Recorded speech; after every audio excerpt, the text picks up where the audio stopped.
Hi, and welcome to Recovered, Interviews with Alcoholics, a podcast from the Magdalen House, a recovery community for alcoholism. We're a 501c3 nonprofit in Dallas, Texas, lovingly known by many as Maggies. Every first and third Wednesday, we drop a new episode from one of our 3 podcast series. In Recovered, a recovered alcoholic from our community sits down and shares their story, what it was like, what happened, and what it's like now. I'm your host, Laura Wilson, a recovered alcoholic and the communications manager here at Maggie's. Whether you're in recovery, curious about sobriety, or here to support someone you care about, we're really glad you're tuning in. Thanks for being here. Hello, podcast listeners, and welcome to this week's episode of Recovered, Interviews with Alcoholics. Today, we have Melissa McClure on. So, Melissa, welcome. Hi, Laura. I'm so excited to have you here. I've known Melissa for several years, have seen you in the house a couple of times, so I'm really excited to hear your story and for you to share it with everyone today. So let's just get right into it. Tell me what it was like before you came to the Magdalen House and how you got connected to the Magdalen House. Well, my name is Melissa, and my sobriety date is December 3rd, 2021. And what it was like before I came to the Magdalen House was, I like to describe my household as basically the house of horrors, because that's what it was, especially for me and my husband and my son. From the outside, I thought we were, holding it together, but looking back, it was, just me isolating for so many years and just literally dying. And I didn't know what to do about it. When I came to the Magdalen House and I learned that alcoholism is a disease, a 2-part disease, the body and the mind. And looking back on my drinking, I've always had the body of an alcoholic. I've always been allergic to alcohol because in my teens, when I was drinking, I was always that one girl that couldn't make it home, got lost, car stolen, in jail. But I just chalked it up to, I like to have more fun. And so that's just how my drinking has always looked. Even until I came to Maggie's, I didn't know that was not a normal effect of alcohol. I just thought that's why everybody drank, because it was, it gave me life. It was like air in my lungs. And without it, it was just the most awful days. But in my teens and in my early 20s, I drank a lot. But the thing about that time was I still had a choice. I could decide, no, I'm not going to drink this weekend. And I wasn't mad about it. It was just, something I decided and go on about my life. But the thing is, as my disease progressed and as I got older, the days were becoming more frequent. I was, quote unquote, deciding to drink more often. And so I could see it looking back. I could see the progression. But, when you're in it, you don't see that stuff. I had consequences. I got DWIs in my 20s, and that was the first time I had experienced AA. It was a condition of my probation that I had to go to these meetings, right. But I was just there to get my paper signed. And, maybe y'all are in this circle doing group therapy, but, I gotta go. And I'm not one of you. Yeah. I'm just, passing through. But, and so that was my only idea of AA, was these people just turn up at a meeting once a week in the neighborhood and have group therapy, and then somehow magically they're gonna stay sober until next Tuesday at 7:00. And I thought, well, I don't know what they're doing over there, but that is absolutely never gonna work for me. That was my 20s. And so in my 30s, I got pregnant. But, looking back all through my pregnancy, I really felt a closeness to God. I didn't know what it was at the time. Right. Honestly, I just felt very happy and at at peace, and, you know, no fear, no anxiety, no anger. It was like the best, like, euphoric feeling I had ever. And so after I had my son in September, you know, reality hits, and being a mom, you absolutely cannot be selfish. And I've always been selfish. I didn't know it, but, you know, you are 100% selfless, right, especially in those first few months. And I really struggled with that part because I also stopped working. So I was going to, you know, be a stay-at-home mom. And so I was struggling with this new identity of being a stay-at-home mom. And when I was at home with this new infant, I was just so beside myself and lonely, but I wasn't going to ask for help. And I wasn't, you know, going to act like I didn't know what I was doing, because, you know, that's where my ego comes in, because I could do anything if I put my mind to it. And so anyways, I remember the first night, my son, he slept through the night, and I went to the grocery store and I got a case of wine. And I never drank wine in my life, but, you know, I'm mature now. And that's what mature women and moms do, is we drink wine now. We don't drink beer or liquor. It's wine. Yeah. And so there I was.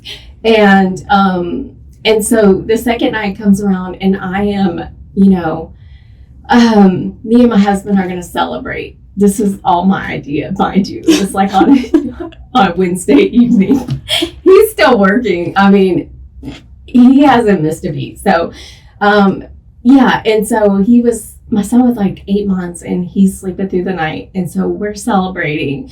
And I remember I drank so much wine. I don't even know how many bottles we went through, but I went through. Yeah. My husband's a normal drinker. And, but I woke up the next morning early, you know, 6 a.m. or so.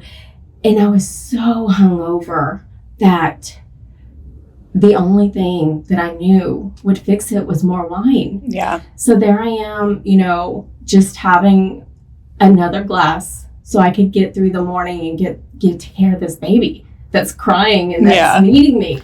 So, but, you know, I always come back to that day because it was so pivotal in my life, because that morning kicked off, you know, a 10-year spree of drinking every day.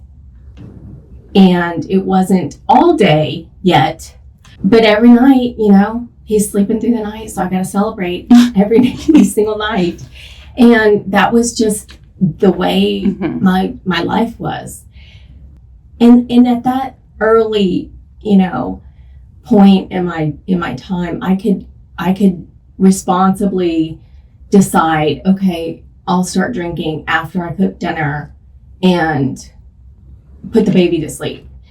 And that was the routine. But as my drinking progressed, it was, you know, okay, with dinner, while I'm cooking dinner, and I'll drink then. And that's, you know, that's what normal people do, drink with dinner and after dinner. And so, and then it kept progressing until I was before dinner, you know, preparing for dinner and happy hour. 3 p.m. Of course, you know, and that's the way I justified it. It's like, people are drinking at 3 p.m.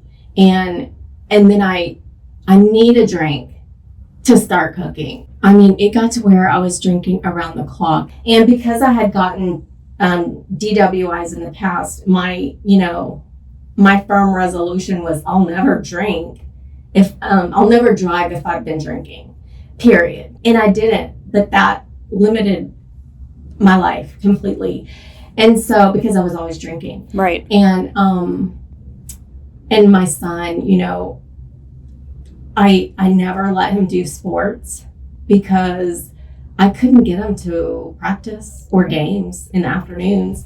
And I never let him go to anyone's house to spend the night or his friends come over to spend the night, because heaven forbid something go wrong and I have to go pick him up in the middle of the night. Like, I can't do that. Right. And if his friend gets injured, or I can't be responsible for anybody else's child. And and I struggled with that, because he's an only child. And so I beat myself up about keeping him isolated, because I was isolated. And so anyways, that was just the nature of our household. Mm-hmm. It was such a house of horrors, because inside, me and my husband were fighting, like, really bad fighting and nonstop. And then we had my son, and he's the only child, and he's stuck there with us. And we didn't know what to do about it. And so my health started failing. That was kind of the turning point in 2019. My health started failing really bad. And I was in the ICU, and I remember being happy. I remember being in the ICU happy, because the doctor just looked over me and he said, if you keep drinking, you're going to die. You cannot drink when you leave here. And I was so happy, because I thought, if anything's going to shake me up, this is so fearful, I'm going to straighten myself out. This is so serious. And up until that point, nothing could scare me enough, or shame me enough, or guilt me enough. I mean, the thought of getting divorced, losing my child, losing my health, like, nothing was strong enough. But this situation, I was like, this is it. Yeah. And I knew he was not lying. But there I was 3 days after I got out of the hospital, completely drunk. I had given up on myself. I had given up on the fact that anything could be done. Our house was in turmoil. I was literally, I was only there to drink and wake up, and drink and wake up. And so I checked into the local hotel, and sure enough, that's what I did. Somehow my sister caught wind of this, and she just got me in the car and took me to my house. And while I was packing a bag, I called Maggie's. She found it somehow. She said on the way to get me out of this hotel, she said she looked on Google, and it was the first thing that popped up. And so she brought me to my house, and while I was calling Maggie's to do the phone check and packing my bags, at that, she didn't give me a choice. She's my older sister, and she's just like, get stuff in a bag. I don't even care. And I don't even know what I packed. I had never been in treatment, and I didn't know what I was getting myself into. So I spent the night at her house on Sunday night, and she took me Monday morning. Early Monday morning, we show up, and I got there, and I remember Patrice. She was like, she's the first person I saw, and she said, well, you're in the best place in all around, and I thought, oh my God, the old house was like beyond repair. But yeah, when she said this is the best place, I kind of fell into her arms. And I just remember that, because I walked in the house, and there was all these women my age, looked just like me, and had the same crazy stories and the hopelessness about, like, what do we do about this? Mm-hmm. I knew I was dying. But, like, who do you call? What do you do? I didn't know what to do. I didn't know another alcoholic. I didn't know especially a recovered alcoholic and a woman, I mean, it was just, I didn't know what to do. So when I walked in, I was so amazed because I didn't even think there was one other person like me, much less like a whole house. But I remember checking in and looking at the rules.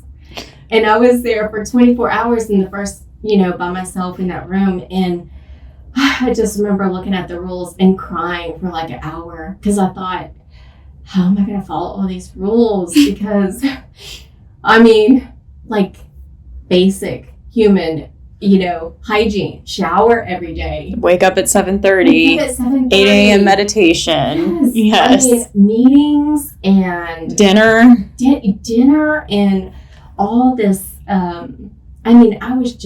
I just cried for an hour because I thought, I don't think these people know. Like, I cannot function. I can't even stand long enough to take a shower and stay awake for all day. I mean, I couldn't imagine because it had been so many years since I had been a functioning human being. When I was out of my, 24 hours and I was starting to detox, I mean, it's amazing, like how many hours are in a day, and it's easy to stay awake. And, but it was like all of a sudden, like the camaraderie in the house with the women. And I remember laughing so hard about some kind of jokes or whatever, but we laughed so hard that I forgot I hadn't laughed in like 10 years, like a real genuine laugh. And it was just, and the women, we bonded because we were all in the same exact place. And then I remember meeting you, like, I think the first night or the second night, we would just sit around and talk about how we got recovered and how you found Maggie's. And I just had so much hope that if you can do it, maybe I can do it too. And then the different stories and the different women coming in, and I got a sponsor, and she was a stay-at-home mom, and I thought, oh, she's me. And so Maggie's was just such a great experience. But I remember the very first meeting I got to,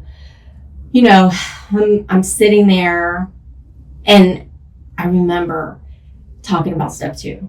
And this is like, came to believe that a power greater than ourselves could restore us to sanity. And I remember my shoulders just sunk in the chair. And I thought, oh, great. AA, it's not going to work. This cannot, because in my mind, the meetings and just, I just thought, this is not going to work. And that's basically that attitude I had the whole time. But I was, I had highlighters, and I was really, it was like school. I was learning all this, education, and I was, so amazed to learn that I'm just allergic to alcohol. People are allergic to things, and I'm allergic to alcohol. And looking back, I was like, yes, exactly. That's exactly. I am. I physically feel it. And then the second part was that our minds, it's a mental illness. Our minds are just obsessed with, when we're not drinking, it's obsessed to start drinking. I like to say, like the GPS in your car. Mm-hmm. If you miss the exit, it's constantly trying to reroute you. Reroute. Oh, take the next exit. Oh, reroute. Rerouting. Mm-hmm. And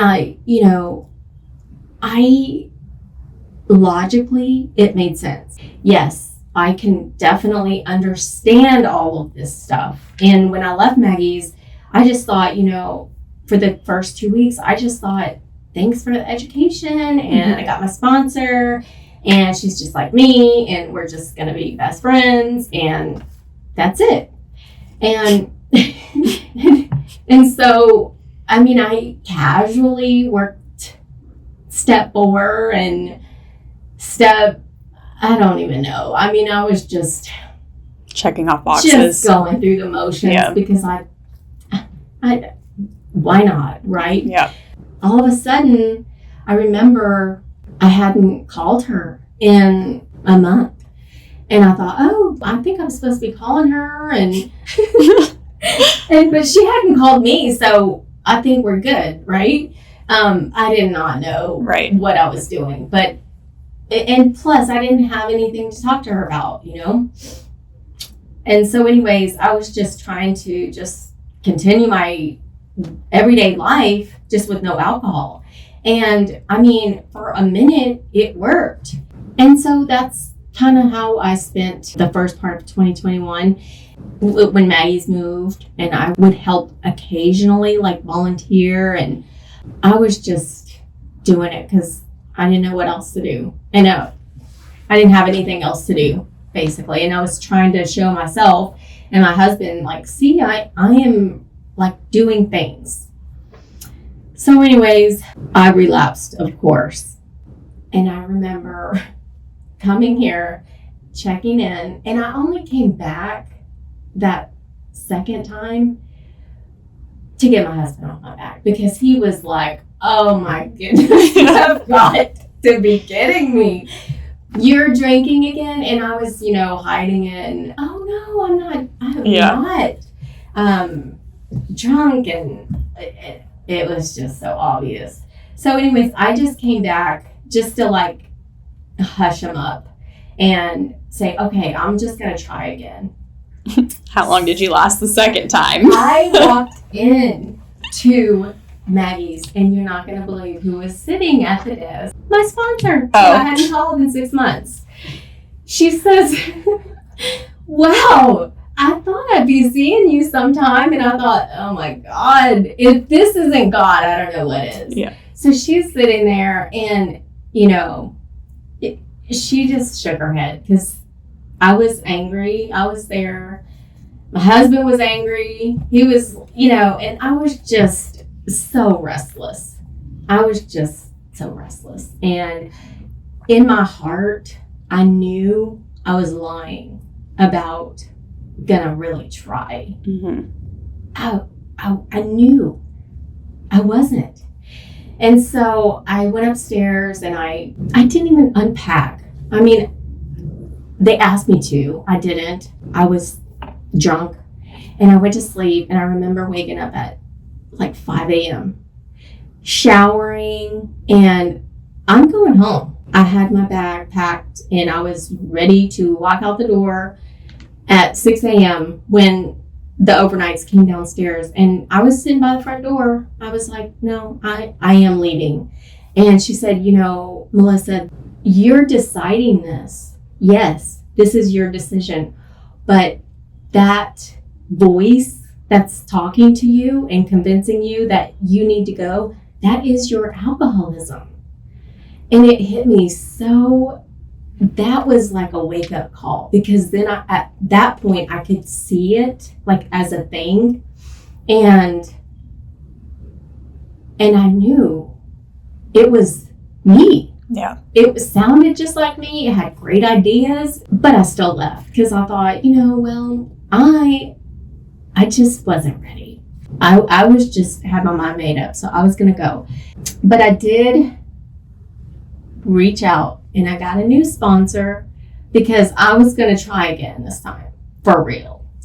And I picked someone who sponsored a girl the first time I was in the house. Every time my roommate would call her sponsor, she would just be bawling. And I thought, oh my God, she must be mean. I'm calling that lady because I need someone that's mean too. Because I want someone to put me in my place and hold me accountable. So I called my sponsor, and I don't even know what I was talking about because, of course, I was drunk and I don't even know what I was talking about. So anyways, we went back and forth on phone calls and attempted to work the steps again. She knew I was not ready. So anyways, I just gave up everything. I gave up hope. I gave up the facade of I'm gonna be sober ever. I just gave up because I thought Maggie's doesn't work, AA meetings don't work, all the therapies don't work, yoga, exercise doesn't work, abstinence doesn't work, jail, Rex, help, legal, divorce, nothing's working. So I'm just gonna just go out like this. And I truly had no hope. And I remember so clearly, it was like October, and my husband came home and he sat on the couch and he said, well, I mean, granted, he had been talking to my sponsor and to family support here. Lucky for him, right? And he had gotten some guidance on what to do with me, because he was done and I was done. And so anyways, he sat on the couch so clearly and he said, you know, Melissa, you don't have to hide it anymore. I'm not going to pour it out. I'm not going to, I'm not going to babysit you. I'm just going to watch you kill yourself. And at that moment, the floor dropped out from beneath me. And I just remember I was happy for him because he deserved that. But selfishly, I knew I needed someone to babysit me. And there's no one. And not only did he say it, he didn't. He didn't. Him and my son basically moved to one side of the house. And I was holed up in my corner, drinking, around the clock. And I didn't have to hide it anymore. I mean, where I passed out, whatever that looked like, was exactly where I came to. It was so awful for my family. No. For me, it was, just me being me. And I had no hope. Really, no desire or willingness to stop. Right. I mean, I said with my words I wanted to stop, but deep down I didn't want to stop. I wanted the destruction to stop. I wanted the hurt that I was causing others to stop, but I did not want to stop drinking. I was just in a pretty much like a 2-month blackout and just coming to drinking more, passing out, just in that daze of like unconscious, conscious. And I remember one morning I was on my way to the racetrack to get more wine so I could wake up, and I just remember some kind of sanity washed over me for about 2 seconds. And I remember hearing, and looking back, it was God, but hearing like a definite, sure voice that, told me, Melissa, you're not going to make it out alive this week. Like, this is it for you. And it was just a moment of brief sanity. And I remember I was looking at the ground in the garage and I just stopped, and I knew it. I knew it was true. I knew it was true. And I wasn't so much afraid to die, but I didn't want to die like in that unconscious daze of drunkenness. I don't know. That was sanity too, because up until that point, it didn't matter. I just remember I put the keys down and I went to go pack my bags. And I just sat and I just told my husband, I said, take me to Maggie's. Because I knew at that point, although my pride and my ego, I just couldn't face, my friends that in my mind, they were recovered and doing all this great stuff. And here I was like dying, and I didn't have, up until that point, my ego was still so strong, and I couldn't bear for anybody else to, see my weakness or me at that low point. But I knew in that moment of clarity, I knew exactly where I had to come. I had to, because I had to detox, first of all. And I had to really get down to this program to figure out what are we doing here with these 12 steps? Like, what is going on?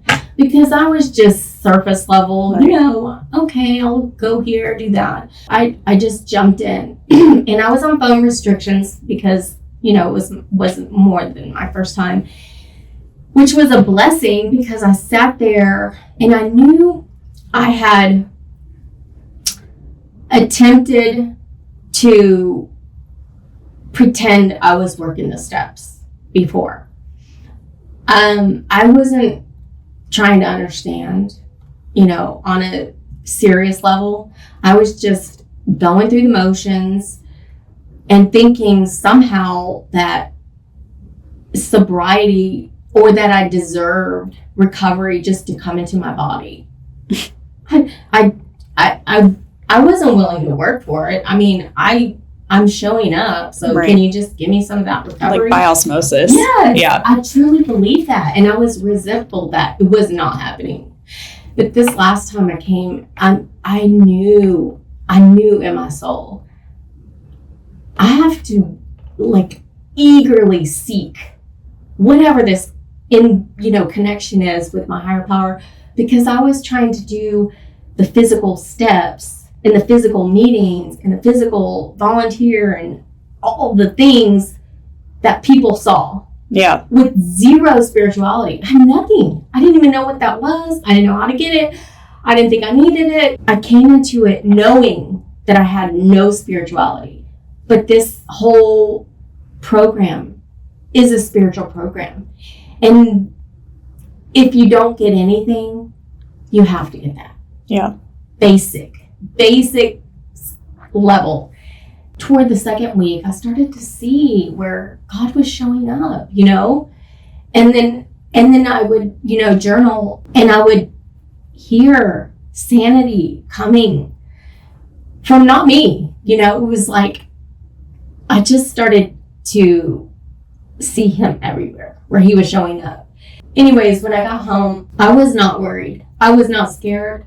I was not sure, but at that point, I didn't care what my family thought or my friends thought or anything, because I knew I was dying and I was going to do anything to not die.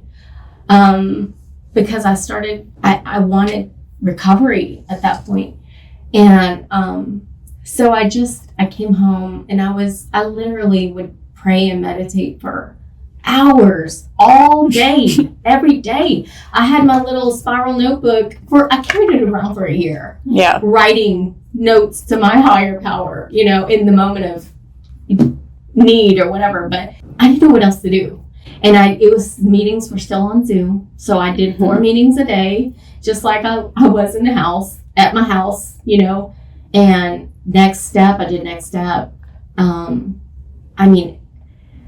I did all the things, and I followed my sponsor around because I wanted what she had. She had 10 years. She went to this meeting. I went to that meeting. She went to carry the message at this. There I was. And she was like, she volunteered. She did this event. There I was. I didn't care. I had never gotten a babysitter before because, I'm such a great mom. Yeah. That I'm super mom. But anyways, yeah, my son was definitely babysat because I had to find my sea legs. What am I doing here? And that's exactly how my first year was. I think I put 35,000 miles on my car that year. I went everywhere. Yeah. called everybody. You still do. I mean, you're still so involved with Maggie's. But I feel like it's a program that at its core is a connection with your higher power, and nobody sees that. It's the moments that nobody sees. And so I had to, understand that. And once I could have my connection with my higher power, then I was happy to go volunteer and carry the message and learn how to be a recovered person. I didn't know. Learn how to make friends, learn how to make amends with my friends, and just be human. And it was like that first year was training.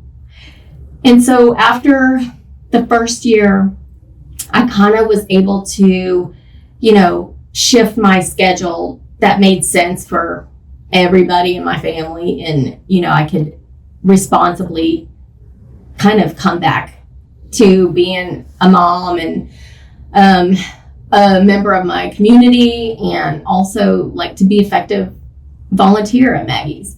And I always have to come back to Maggie's because like this place is my foundation. It's my home. And although I do a lot of work in my community, but like this is home base for me. Mm-hmm. And I know when it's a 2-week turnaround. So it's easy for my disease to convince me that, you don't know everybody. Everybody's new, and, you don't know these women. But that is part of my responsibility for my own recovery, but also for theirs. It is my duty to get involved, go and sign up for things. And how can I ever meet anyone new if I'm, listening to my disease convince me that I don't belong there, or I don't fit in, or I don't know anyone? That's what it does. And so I know today, I know that that's my alcoholism trying to get me, isolated from my community. And I just won't let it. I mean, I have to be down here, but it's just, I was here. I know that desperation, but I also know like what recovery feels like. And I want that for these ladies who want it, It's just because I was so hopeless. And sometimes you can just see the hopelessness that is in them. I want to give back to the women here, but also to Maggie's as the agency. I mean, someone paid for me to be here 2.5 times, and they don't know me. They just wanted me to be recovered and have this beautiful, fulfilling life. And how can I, not give that back? It's invaluable. I will spend the rest of my life, pouring into this place however I can. I don't even know whatever needs to be done. I'll try to find a way, but I try to give back what was so freely given to me, and but also have a responsibility to go out in my community and be the voice for that woman that was just like me, who didn't know anyone, didn't know who to call, didn't know where to go, what to do. Like maybe through the grapevine, they'll say, oh, this, my neighbor, like you should have seen her a couple years ago. Yeah. Now she's recovered. Or, working at my son's school and being involved with the teachers. And they took care of him while I could not. And I just owe so much to them too. So it's just come full circle. The ripple effect, it's not just your life, it's the lives of the women that you touch. It's through your school. I mean, it sounds like your life today is just very different from what it was before. You know, I couldn't even have planned this out. Yeah. I mean, I could not. My little plans and, you know, details of what I thought and are just so small compared to what the peace I have. Yeah. Just the serenity and the peace that I was searching for my whole entire life. Even as a child, I had always felt like something was wrong with me. And I needed, you know, I had big emotions, a lot of anger, a lot of fear, a lot of just big, bold emotions. And I remember, you know, in the book where it talks about our bedevilments. And it's not about the alcohol. Because if you remove the alcohol, it'll be something else. Right. Alcohol was my solution to me. Yeah. And if but God He has transformed me. And I'll always have this disease, right? And I'm so grateful for that, because without this, it took alcoholism to get me to God. I don't think anything else could have. I, pulled the world down around me. It just took alcoholism to get me here. And I'm so grateful, because without a connection with God, my whole life, the way it was just so, I don't want that life. And I didn't know another life existed, but I always pinch myself, and I think, like, I almost missed all this. I would have never known that recovery was possible, or what it felt like, or what it looked like. But here I am. Yeah. It's amazing. I want this for everybody. Yeah. Melissa, thank you so much. I mean, your passion for this place shows and has shown throughout the years, and the way that you're volunteering. You've overnighted. Now you're a member of the board. I mean, you have poured your heart and soul into this place, helping other women. And I really hope that anyone listening to this, if they're struggling, they need to reach out to Melissa. She does chair every other Thursday at noon. You're welcome to find her there. But Melissa, thank you so much. I really appreciate your time today. You've helped a lot of women, and will continue to with your story. Thanks, Laura. Thanks for listening to Recovered, Interviews with Alcoholics. If this episode has offered hope, clarity, or comfort to you, please consider making a donation to the Magdalen House. By paying it forward, you help make sure the next alcoholic gets the same chance, completely free. You can give anytime at magdalenhouse.org. We release new episodes every first and third Wednesday, so be sure to tune in. Want to learn more or stay connected? Visit magdalenhouse.org or find us on social by searching The Magdalen House. The Magdalen House is a privately funded 501c3 nonprofit in Dallas, Texas, and every program we offer is possible because people like you choose to give. Thank you for helping us change and save lives.